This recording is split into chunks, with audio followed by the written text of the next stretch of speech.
عبدالقوی صاحب کا ذہنی جو بیلنس ہے، یا جسے اپنی زبان میں کہتے ہیں جی ذہنی توازن، وہ ڈسٹرب ہے. یہ ملٹیپل فیکٹرز اس میں ہیں. بہت درد کے ساتھ کہنا پڑتا ہے کہ آج کے بعد ہم عبدالقوی صاحب تو کہہ سکتے ہیں، لیکن مفتی کا لفظ ان سے ہم لے چکے ہیں. میں اس خاندان کا ایک انتہائی ادنا شخص ہوں. میں آپ کو عرض کروں کہ اللہ کا کرم ہے، بزرگوں کی دعا سے اور خاندانی اثر سے میں نے بھی آج تک الحمدللہ ہزاروں طلباء کو، علماء کو پڑھایا ہے. طلباء نہیں، علماء.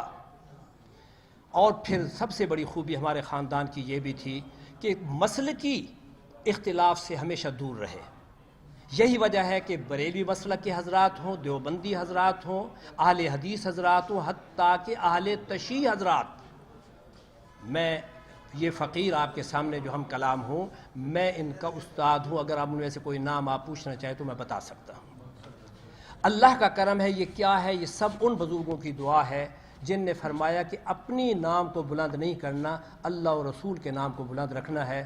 آج تک الحمدللہ اسی سلسلے میں کام کر رہے ہیں. چنانچہ میں اس سارا کچھ ہونے کے بعد مجھے یاد ہے آج سے 50 سال پہلے، اب آپ میری عمر کا اندازہ بھی کیجئے گا اور میری ایک بات بھی سنیے گا. 50 سال پہلے میں سن 1971 میں آپ کے ریڈیو پاکستان ملتان میں گیا، جہاں صوبہ حی علی الفلاح پروگرام میں جو درس حدیث آتا ہے، جو کہ قومی نشریاتی رابطے پر پوری دنیا میں نشر ہوتا ہے، وہ اس فقیر کو 25 سال سے بیان کرنے کی سعادت حاصل ہے. کا علاج مکمل نہیں ہو جاتا، آپ ان کے ڈاکٹر سے یعنی مجھ سے رابطہ کریں. میں انشاءاللہ تعالیٰ آپ کو اس کے بارے میں مکمل طور پہ بریف بھی کروں گا اور آپ کو انشاءاللہ ایکسپلین بھی کروں گا. بعض لوگوں کا یہ خیال تھا کہ شاید ہم نے ان کا فون بند کیا ہے کسی یعنی ذلت کے پیش نظر. ذلت تو تب ہو جب ایک نارمل آدمی کوئی چیز پرفارم کرے. جب اللہ تعالیٰ فرماتا ہے قرآن میں لا تقربوا الصلاۃ وانتم سکارا، اے ایمان والو جب تم نشے کی حالت میں ہو تو نماز کے قریب مت جاؤ. جو شخص ذہنی طور پہ بیمار ہے، ایک گلی میں چلتا پھرتا آدمی ہے، اس کو بچے کچھ کہہ رہے ہیں، کچھ کر رہے ہیں، وہ تو اس کو پرووک کر رہے ہیں. تو آپ لوگوں سے بھی درخواست ہے کہ پرووکنگ جو فیکٹرز ہیں ان کو روکا جائے. آپ لوگ کہیں گے آپ نے ان کو جانے کیوں دیا؟ ہم نے انہیں روکا تھا، لیکن سم ہو وہ اسکیپ کر گئے اور اس وجہ سے ان کے ساتھ یہ معاملات ہو گئے.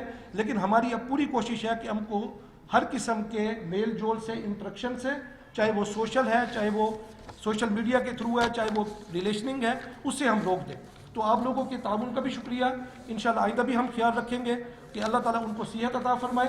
جب ان کو اللہ صحت عطا فرمائے گا پھر وہ دوبارہ انشاءاللہ تعالیٰ اسی طرح کی ایکٹیویٹیز کر سکیں گے، کیونکہ بہرحال وہ ہمارے خاندان کا فرد بھی ہیں اور ہمارے بڑے بھی ہیں. لیکن چونکہ اس وقت وہ بیمار ہیں، ڈیزیزڈ ہیں، تو انہیں as a insane person, hypomanic person دیکھا جائے، انہیں ایز اے نارمل پرسن مت لیا جائے. عبدالقوی صاحب کا ذہنی جو بیلنس ہے، یا جسے اپنی زبان میں کہتے ہیں جی ذہنی توازن، وہ ڈسٹرب ہے. یہ ملٹیپل فیکٹرز اس میں ہیں. بہت درد کے ساتھ کہنا پڑتا ہے کہ آج کے بعد ہم عبدالقوی صاحب تو کہہ سکتے ہیں، لیکن مفتی کا لفظ ان سے ہم لے چکے ہیں. میں اس خاندان کا ایک انتہائی ادنا شخص ہوں. میں آپ کو عرض کروں کہ اللہ کا کرم ہے، بزرگوں کی دعا سے اور خاندانی اثر سے میں نے بھی آج تک الحمدللہ ہزاروں طلباء کو، علماء کو پڑھایا ہے. طلباء نہیں، علماء. اور پھر سب سے بڑی خوبی ہمارے خاندان کی یہ بھی تھی کہ مسلکی اختلاف سے ہمیشہ دور رہے. یہی وجہ ہے کہ بریلوی مسلک کے حضرات ہوں، دیوبندی حضرات ہوں، اہل حدیث حضرات ہوں، حتیٰ کہ اہل تشیع حضرات، میں یہ فقیر آپ کے سامنے جو ہم کلام ہوں، میں ان کا استاد ہوں. اگر آپ ان میں سے کوئی نام آپ پوچھنا چاہیں تو میں بتا سکتا ہوں. اللہ کا کرم ہے. یہ کیا ہے؟ یہ سب ان بزرگوں کی دعا ہے جن نے فرمایا کہ اپنی نام کو بلند نہیں کرنا، اللہ اور رسول کے نام کو بلند رکھنا ہے. آج تک الحمدللہ اسی سلسلے میں کام کر رہے ہیں. چنانچہ میں اس سارا کچھ ہونے کے بعد مجھے یاد ہے آج سے 50 سال پہلے، اب آپ میری عمر کا اندازہ بھی کیجئے گا اور میری ایک بات بھی سنیے گا. 50 سال پہلے میں سن 1971 میں آپ کے ریڈیو پاکستان ملتان میں گیا، جہاں صوبہ حی علی الفلاح پروگرام میں جو درس حدیث آتا ہے، جو کہ قومی نشریاتی رابطے پر پوری دنیا میں نشر ہوتا ہے، وہ اس فقیر کو 25 سال سے بیان کرنے کی سعادت حاصل ہے۔ کا علاج مکمل نہیں ہو جاتا، آپ ان کے ڈاکٹر سے یعنی مجھ سے رابطہ کریں، میں انشاءاللہ تعالیٰ آپ کو اس کے بارے میں مکمل طور پہ بریف بھی کروں گا اور آپ کو انشاءاللہ ایکسپلین بھی کروں گا۔ بعض لوگوں کا یہ خیال تھا کہ شاید ہم نے ان کا فون بند کیا ہے کسی یعنی ذلت کے پیش نظر۔ ذلت تو تب ہو جب ایک نارمل آدمی کوئی چیز پرفارم کرے۔ جب اللہ تعالیٰ فرماتا ہے قرآن میں لا تقربوا الصلاۃ وانتم سکارا، اے ایمان والو جب تم نشے کی حالت میں ہو تو نماز کے قریب مت جاؤ۔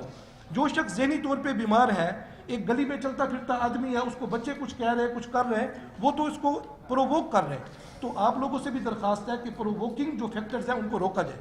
آپ لوگ کہیں گے آپ نے ان کو جانے کیوں دیا؟ ہم نے انہیں روکا تھا لیکن سم ہو وہ اسکیپ کر گئے اور اس وجہ سے ان کے ساتھ یہ معاملات ہو گئے۔ لیکن ہماری اب پوری کوشش ہے کہ ہم کو ہر قسم کے میل جول سے، انٹریکشن سے، چاہے وہ سوشل ہے، چاہے وہ سوشل میڈیا کے تھرو ہے، چاہے وہ ریلیشننگ ہے، اس سے ہم روک دیں۔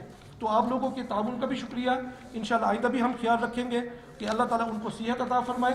جب ان کو اللہ صحت عطا فرمائے گا پھر وہ دوبارہ انشاءاللہ تعالیٰ اسی طرح کی ایکٹیویٹیز کر سکیں گے، کیونکہ بہرحال وہ ہمارے خاندان کا فرد بھی ہیں اور ہمارے بڑے بھی ہیں۔ لیکن چونکہ اس وقت وہ بیمار ہیں، ڈیزیزڈ ہیں، تو انہیں as a insane person, hypomanic person دیکھا جائے، انہیں ایز اے نارمل پرسن مت لیا جائے۔ عبدالقوی صاحب کا ذہنی جو بیلنس ہے، یا جسے اپنی زبان میں کہتے ہیں جی ذہنی توازن، وہ ڈسٹرب ہے۔ یہ ملٹیپل فیکٹرز اس میں ہیں۔ بہت درد کے ساتھ کہنا پڑتا ہے کہ آج کے بعد ہم عبدالقوی صاحب تو کہہ سکتے ہیں لیکن مفتی کا لفظ ان سے ہم لے چکے ہیں۔ میں اس خاندان کا ایک انتہائی ادنا شخص ہوں۔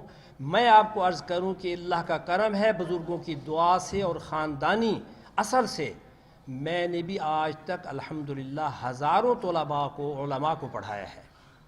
طلباء نہیں، علماء۔ اور پھر سب سے بڑی خوبی ہمارے خاندان کی یہ بھی تھی کہ مسلکی اختلاف سے ہمیشہ دور رہے۔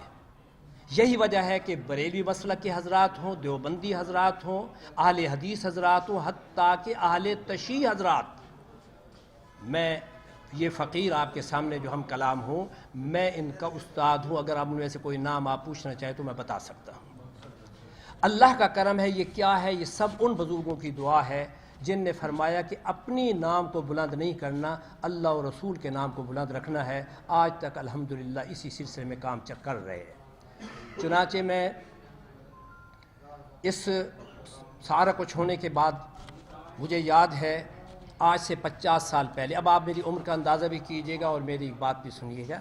50 سال پہلے میں سن 1971 میں آپ کے ریڈیو پاکستان ملتان میں گیا، جہاں صوبہ حی علی الفلاح پروگرام میں جو درس حدیث آتا ہے، جو کہ قومی نشریاتی رابطے پر پوری دنیا میں نشر ہوتا ہے، وہ اس فقیر کو 25 سال سے بیان کرنے کی سعادت حاصل ہے۔ کا علاج مکمل نہیں ہو جاتا، آپ ان کے ڈاکٹر سے یعنی مجھ سے رابطہ کریں، میں انشاءاللہ تعالیٰ آپ کو اس کے بارے میں مکمل طور پہ بریف بھی کروں گا اور آپ کو انشاءاللہ ایکسپلین بھی کروں گا۔ بعض لوگوں کا یہ خیال تھا کہ شاید ہم نے ان کا فون بند کیا ہے کسی یعنی ذلت کے پیش نظر۔ ذلت تو تب ہو جب ایک نارمل آدمی کوئی چیز پرفارم کرے۔ جب اللہ تعالیٰ فرماتا ہے قرآن میں لا تقربوا الصلاۃ وانتم سکارا، اے ایمان والو جب تم نشے کی حالت میں ہو تو نماز کے قریب مت جاؤ۔ جو شخص ذہنی طور پہ بیمار ہے، ایک گلی میں چلتا پھرتا آدمی ہے، اس کو بچے کچھ کہہ رہے ہیں، کچھ کر رہے ہیں، وہ تو اس کو پرووک کر رہے ہیں۔ تو آپ لوگوں سے بھی درخواست ہے کہ پرووکنگ جو فیکٹرز ہیں ان کو روکا جائے۔ آپ لوگ کہیں گے آپ نے ان کو جانے کیوں دیا؟ ہم نے انہیں روکا تھا لیکن سم ہو وہ اسکیپ کر گئے اور اس وجہ سے ان کے ساتھ یہ معاملات ہو گئے۔ لیکن ہماری اب پوری کوشش ہے کہ ہم کو ہر قسم کے میل جول سے، انٹریکشن سے، چاہے وہ سوشل ہے، چاہے وہ سوشل میڈیا کے تھرو ہے، چاہے وہ ریلیشننگ ہے، اس سے ہم روک دیں۔ تو آپ لوگوں کے تعاون کا بھی شکریہ۔ انشاءاللہ آئندہ بھی ہم خیال رکھیں گے کہ اللہ تعالیٰ ان کو صحت عطا فرمائے۔ جب ان کو اللہ صحت عطا فرمائے گا پھر وہ دوبارہ انشاءاللہ تعالیٰ اسی طرح کی ایکٹیویٹیز کر سکیں گے، کیونکہ بہرحال وہ ہمارے خاندان کا فرد بھی ہیں اور ہمارے بڑے بھی ہیں۔ لیکن چونکہ اس وقت وہ بیمار ہیں، ڈیزیزڈ ہیں، تو انہیں as a insane person, hypomanic person دیکھا جائے، انہیں ایز اے نارمل پرسن مت لیا جائے۔